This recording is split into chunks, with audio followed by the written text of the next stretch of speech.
Hello students, welcome to Let's Learn Biology. I am Suman Bharti and today I will discuss about phylum Porifera. तो हम लोग पिछले classes से animal kingdom को पढ़ते आ रहे हैं. मेरा जो लास्ट क्लास था वो था कि कैसे क्लासिफिकेशन होता है एनिमल्स किंगडम का, कैसे साइंटिस्ट ने क्लासिफाई किया है किन किन कैरेक्टर्स के बेसिस पे. ओके, तो आज हम लोग सबसे प्रिमिटिव फाइलम को पढ़ने वाले हैं जो कि क्या है, हमारा फाइलम पॉरीफेरा. तो चलिए देखते हैं what is Porifera. Okay, Porifera, phylum Porifera. ठीक है, सबसे पहले हम लोग जानेंगे कि पॉरीफेरा का मीनिंग क्या होता है. पॉरीफेरा का मतलब होता है porous. Porous means pore and फेरी means to bear. That means ऐसे एनिमल्स जो पोर बियर करते हो, जिनमें छोटे छोटे छेद होते हो, ऐसे एनिमल्स को हम लोग क्या बोलते हैं, पॉरीफेरंस बोलते हैं. ठीक है, क्योंकि ये स्पॉन्जेस की तरह दिखाई पड़ते हैं, ये स्पंज की तरह, एक रुई की तरह दिखाई पड़ते हैं, इसलिए हम इन्हें क्या कहते हैं, स्पॉन्जेस भी कहते हैं. ठीक है, तो अब हम लोग इसके बेसिक कैरेक्टर्स पे बात करते हैं. बेसिक कैरेक्टर्स क्या है इनके. ये डिप्लोब्लास्टिक इन नेचर होते हैं. इनमें 2 जर्म लेयर पाए जाते हैं. ये असिलोमेट्स होते हैं. इनमें सीलोम नहीं पाई जाती है, किसी भी तरह की कोई बॉडी कैविटी नहीं पाई जाती है. इनका सेलुलर लेवल ऑफ ऑर्गेनाइजेशन होता है. दैट मीन्स जो इनकी बॉडी होती है वो मल्टी सेलुलर होती है और सारी सेल एग्रीगेट होकर के फंक्शन करती है. ये एग्रीगेट होकर के टिश्यू, ऑर्गन या ऑर्गन सिस्टम सेल्स नहीं बनाते हैं इनकी बॉडी में. ठीक है, इनकी बॉडी में केवल सेलुलर लेवल पे ही सारे फंक्शन होते हैं, इसलिए इनका ऑर्गेनाइजेशन कैसा होता है, cellular level of organisation. Diploblastic, acoelomate, cellular level of organisation, इन सभी की वीडियो मैंने पिछले क्लासेस में डाली हुई है. अगर अभी तक आप लोगों ने वो वीडियो नहीं देखा है तो प्लीज़ पहले वहाँ जा कर के देखें, फिर इस वीडियो से कंटिन्यू करें. ओके, अब जनरल फीचर्स की तरफ हम लोग आते हैं. सबसे पहली बात हम लोग क्या देखेंगे कि इनका हैबिट और हैबिटेट क्या है. पॉरीफेरंस की हैबिट और हैबिटेट क्या है. पॉरीफेरंस जो है वो सेसाइल होते हैं. सेसाइल दैट मीन्स अपनी जगह पे चिपके हुए होते हैं किसी सबस्ट्रेटम से. वो एक जगह से दूसरे जगह मूव नहीं कर सकते हैं, लाइक प्लांट्स. जैसे कि प्लांट्स अपनी जगह पे चिपके हुए होते हैं, ये वो लोकोमोट नहीं करते हैं एक जगह से दूसरे जगह. उसी तरह कुछ पॉरीफेरंस भी हैं जो कि एक जगह से दूसरे जगह लोकोमोशन नहीं करेंगे, लेकिन इनका जो लार्वल स्टेज है वो एक जगह से दूसरी जगह लोकोमोट करेगा. बट जो एडल्ट पॉरीफेरंस है वो एक जगह से दूसरी जगह क्या है, लोकोमोट नहीं करेंगे, वो सेसाइल होंगे. ठीक है, ये मोस्टली सी वाटर में पाए जाते हैं. मराइन वाटर या सॉल्टी वाटर जिसे कहते हैं हम लोग, ये मोस्टली कहाँ पाए जाएंगे, सी वाटर में. पर कुछ जो पॉरीफेरंस है वो फ्रेश वाटर में भी पाए जाते हैं, और वो कौन से हैं, स्पॉन्जिला. जो पॉरीफेरंस फ्रेश वाटर में पाए जाते हैं उसका एग्जाम्पल है स्पॉन्जिला. ओके, अब हम लोग सिमेट्री की तरफ आते हैं. Symmetry, body symmetry. Body symmetry जो है इनकी वो जनरली असिमेट्रिकल होती है.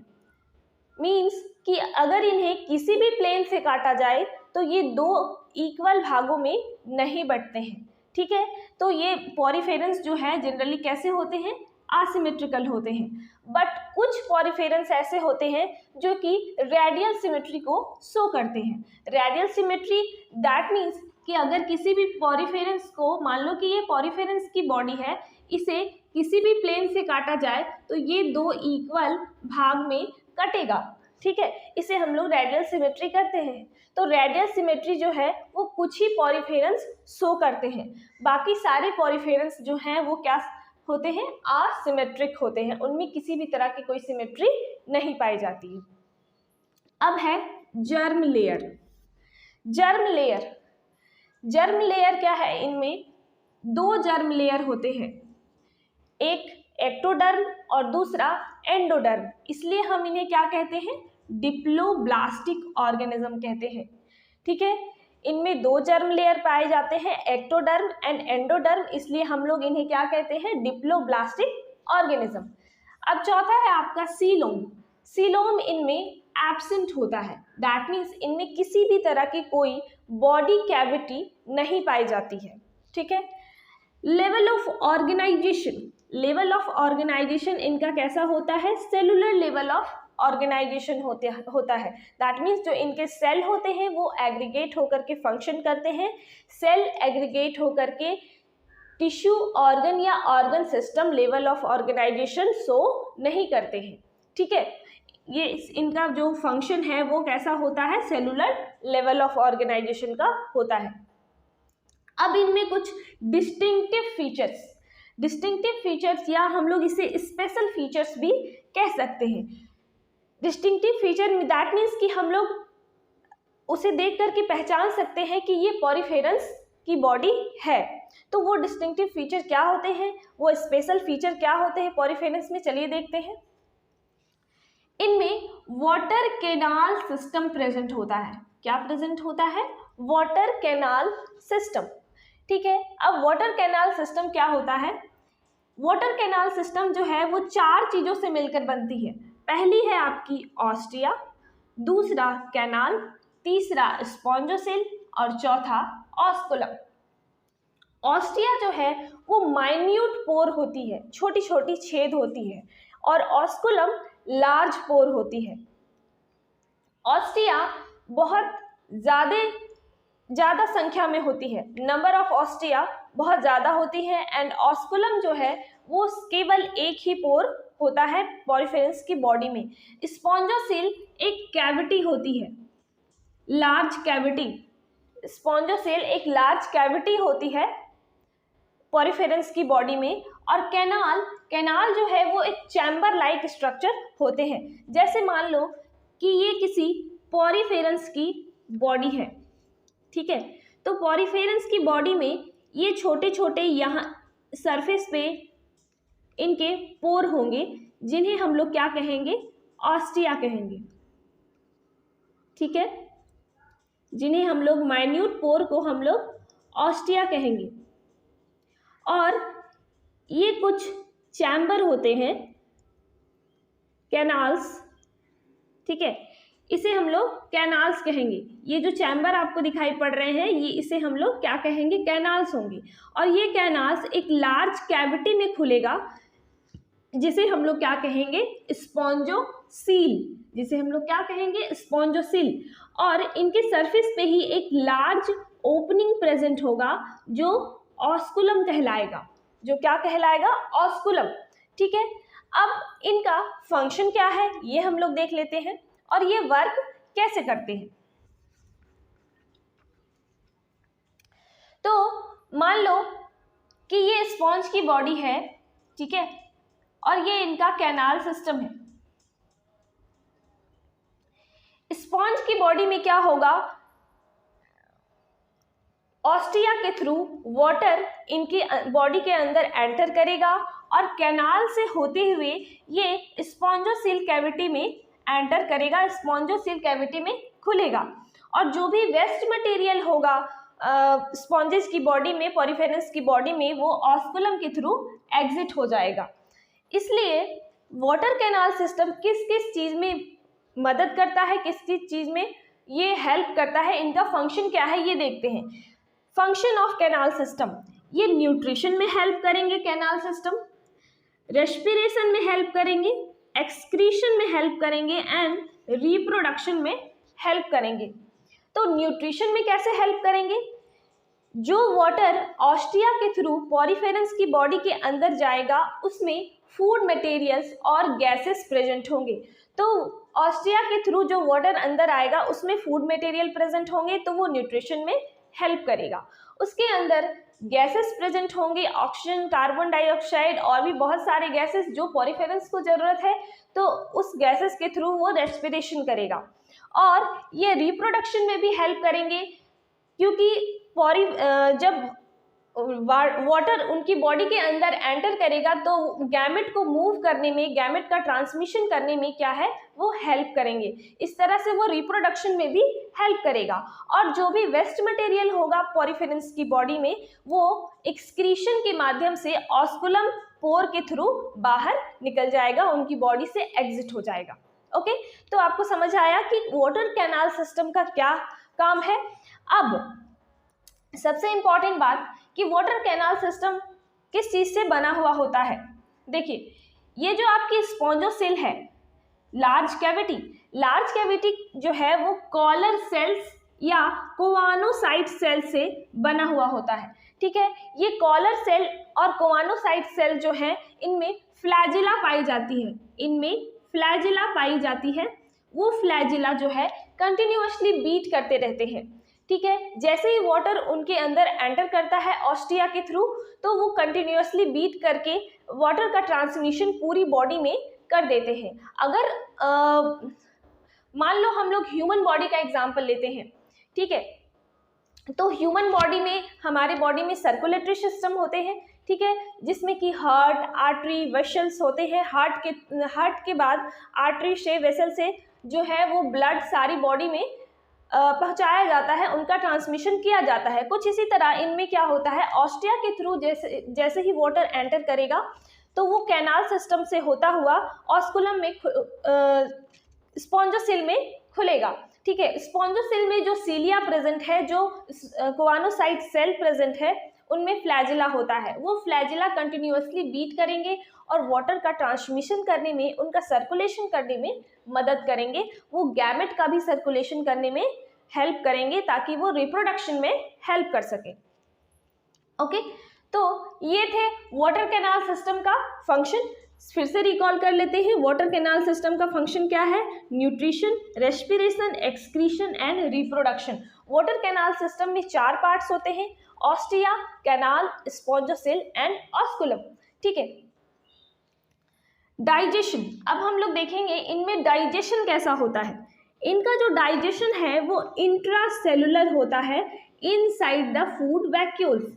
क्योंकि ये प्रिमिटिव एनिमल्स है, इनमें मोर डेवलप्ड या एडवांस्ड जो डाइजेशन है वो नहीं पाया जाएगा हम ह्यूमंस की तरह या एनिमल्स की तरह। इसलिए इनमें जो डाइजेशन है वो कैसा होता है, इंट्रासेलुलर होता है, फूड वैक्यूल्स के अंदर होता है। ओके, अब रिप्रोडक्शन देखते हैं। रिप्रोडक्शन इनमें कैसा होगा, ये जो पॉरीफेरेंस है वो हर्माफ्रोडाइट एनिमल्स होते हैं। हर्माफ्रोडाइट्स एनिमल्स दैट इज की बाइसेक्सुअल, मीन्स कि इनमें मेल और फीमेल सेक्स ऑर्गन दोनों एक ही बॉडी में प्रेजेंट होंगे। ऐसे एनिमल्स को हम लोग क्या कहते हैं, हर्माफ्रोडाइट एनिमल्स। ओके, तो ये बाइसेक्सुअल होंगे और ये आसेक्सुअली एंड सेक्सुअली दोनों तरह से अपना रिप्रोडक्शन करेंगे। सेक्सुअली रिप्रोडक्शन करेंगे फ्रैगमेंटेशन के थ्रू और आसेक्सुअली रिप्रोडक्शन करेंगे गैमेट के थ्रू। ठीक है, अब इनमें फर्टिलाइजेशन, स्केलेटन देख लेते हैं हम लोग। इनका स्केलेटन जो है स्पिक्यूल्स और स्पॉन्जिन फाइबर का बना होता है।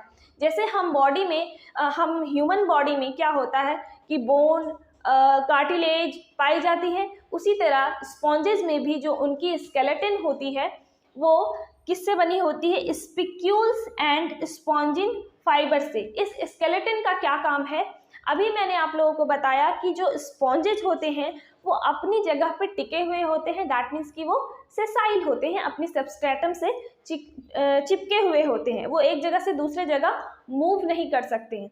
तो जो स्पॉन्जिन फाइबर एंड स्पिक्यूल्स होते हैं वो उनकी हेल्प करते हैं प्रीडेटर से के अटैक से बचाने के लिए। ठीक है, उनमें यह एक डिफेंस मैकेनिज्म की तरह काम करता है। ठीक है, क्योंकि ये हार्ड होते हैं स्पिक्यूल्स एंड स्पॉन्जिन फाइबर, तो प्रेडेटर से बचने के लिए पॉरीफेरेंस को ये मदद करते हैं। ओके, अब फर्टिलाइजेशन एंड डेवलपमेंट। फर्टिलाइजेशन जो है इनमें इंटरनल होता है। ठीक है, दैट मीन्स जो गैमेट होते हैं वो बॉडी के अंदर फ्यूज करते हैं, बट डेवलपमेंट जो है इनमें इनडायरेक्ट होता है थ्रू लार्वा। दैट मीन्स कि जैसे ही गैमेट डेवलप करते हैं वो जाइगोट बन जाते हैं और जाइगोट पानी के अंदर छोड़ दिए जाते हैं बॉडी से बाहर और लार्वल स्टेज के थ्रू वो डेवलप करते हैं, इसलिए इनका डेवलपमेंट कैसा होता है, इनडायरेक्ट डेवलपमेंट होता है, ठीक है, मेटामॉर्फोसिस के थ्रू। अब कुछ एग्जाम्पल्स हम लोग देख लेते हैं। आपके एनसीईआरटी ने 3 एग्जाम्पल्स को प्रोवाइड करवाए हैं। पहला एग्जाम्पल है आपका साइकोन, जिसे स्काइफा भी बोलते हैं। दूसरा स्पॉन्जिला, जो कि फ्रेश वाटर स्पॉन्ज होता है। और तीसरा यू स्पॉन्जिया, जिसे हम लोग बाथ स्पंज भी कहते हैं, ठीक है। तो लेट्स क्विकली रिवाइज, हम लोग फिर से रिवाइज करते हैं कि हम लोगों ने क्या क्या पढ़ा। तो phylum Porifera, phylum Porifera that means ऐसे ऑर्गेनिज्म जो पोर बियर करते हैं, ठीक है, जिनमें छेद होती है और इन्हें स्पॉन्जेस भी कहा जाता है। इनका बेसिक कैरेक्टर्स क्या है, ये डिप्लोब्लास्टिक होते हैं, असिलोमेट होते हैं और इनमें सेलुलर लेवल ऑफ ऑर्गेनाइजेशन पाया जाता है, ठीक है। ये कैसे होते हैं, हैबिट इनका होता है सेसाइल, मोस्टली सी वाटर में रहना पसंद करते हैं। कुछ ऑर्गेनिजम्स ऐसे हैं जो फ्रेश वाटर में रहते हैं, उसका एग्जाम्पल है स्पॉन्जिला। सिमेट्री इनकी जो है वो जनरली असिमेट्रिकल होते हैं, बट कुछ स्पॉन्जेस रेडियल सिमेट्री को शो करते हैं। जर्म लेयर इनमें 2 पाया जाता है, एंडोडर्म एंड एक्टोडर्म, इसलिए ये डिप्लोब्लास्टिक होते हैं। सीलोम इनमें एब्सेंट होता है। Level of organization cellular level की होती है। डिस्टिंक्टिव फीचर, स्पेशल फीचर क्या है, इनमें वाटर कैनाल सिस्टम पाए जाते हैं। वो वाटर कैनाल सिस्टम 4 चीजों से मिलकर बना हुआ होता है, ऑस्टिया, कैनाल, स्पॉन्जोसिल एंड ऑस्कुलम। इनका फंक्शन क्या है वाटर कैनाल सिस्टम का, nutrition, respiration, excretion and reproduction. स्पॉन्जोसिल जो है वो कोवानोसाइट्स सेल या कॉलर सेल से बनी हुई होती है, जिसमें कि सीलिया प्रेजेंट होते हैं या फ्लैजेला प्रेजेंट होते हैं। वो क्या हेल्प करते हैं, ट्रांसमिशन ऑफ वाटर में हेल्प करते हैं। डाइजेशन, इनमें इंट्रासेलुलर डाइजेशन होता है। रिप्रोडक्शन, क्योंकि ये हर्माफ्रोडाइट होते हैं, इनमें बाइसेक्सुअल कंडीशन पाया जाता है। स्केलेटन इनका स्पिक्यूल्स या स्पॉन्जिन फाइबर का बना हुआ होता है। फर्टिलाइजेशन इनमें इंटरनल होता है एंड डेवलपमेंट इनमें इनडायरेक्ट होता है थ्रू द लार्वा, ठीक है। एग्जाम्पल क्या है, Sycon, Scypha, Spongilla, fresh water sponge, Euspongia, bath sponge, ठीक है। आई होप कि आप लोगों को ये फाइलम पॉरीफेरा बहुत अच्छे से समझ में आया हो। अगर कोई डाउट है आप लोगों को तो प्लीज़ हमें कमेंट करके बताएं कि आपका डाउट कहाँ है इस पॉरीफेरेंस में। नेक्स्ट क्लासेस में हम लोग नेक्स्ट फाइलम को पढ़ेंगे, सीलेंट्रेटा को, ठीक है। तब तक के लिए बाय। और अगर ये वीडियो अच्छी लगी तो हमारे चैनल को लाइक, शेयर एंड सब्सक्राइब करें।